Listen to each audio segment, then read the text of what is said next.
The number one mistake that intermediate Bible teachers make is not knowing what to look for in the text beyond the mere basics. This is day 5 of observations that you need to catch to make sure that you can hear what God's actually saying in a passage of Scripture. Let's look at Genesis. All right, we'll start with Genesis chapter 22, verse 7. In that passage, Isaac is headed to the mountain with Abraham, and he says, "Father, where is the lamb?" All right, let's jump to the New Testament. In Mark chapter 2, verse 7, we see the Pharisees proclaiming, who has the power to forgive sins? But God alone. Yeah, it's an internal question, maybe an external question that they're asking. And then in Mark chapter 4, we see the disciples say something really astounding. They say, "Who is this?" talking about Jesus, who's calming the wind and the waves after the storm. Who is this that even the wind and waves obey him? Yes, so this is called narrative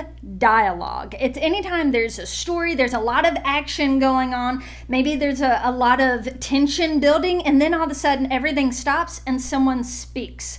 Whatever they're speaking at that moment is probably very important and very telling for the story. Yeah, the reason that this is really important is normally whatever they're saying is either the major theme or a big topic, at least in the passage.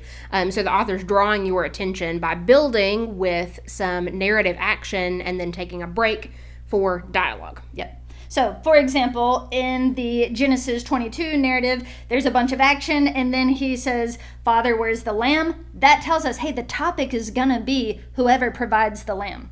Or in Mark 2, right, they're thinking to themselves, well, who can forgive sin except for God? That's Mark's way of saying, hey, the main point here is that Jesus is God who can forgive sins. And then finally, in Mark 4, whenever they're literally asking who in the world can control the sea and the wind, that's Mark leaning forward again and saying, hey, the main point is that Jesus is God who can control the sea and the wind. If you want to learn more about this and you want to practice not just raking the leaves on the surface of Scripture, but digging for the gold that's there, sign up for our free Women's Exposition course. You can find the link to that in our bio. Great. I didn't know I was Nice doing audible the last there. part, but Yeah. I just had to do it. Well, you paused, so I didn't know if you wanted me to do the little explanations. But it worked. I think it was great. I think it was fine. wonderful. That's just what Yeah, happened I'm sure to us. They will love it. Very informative. It was great.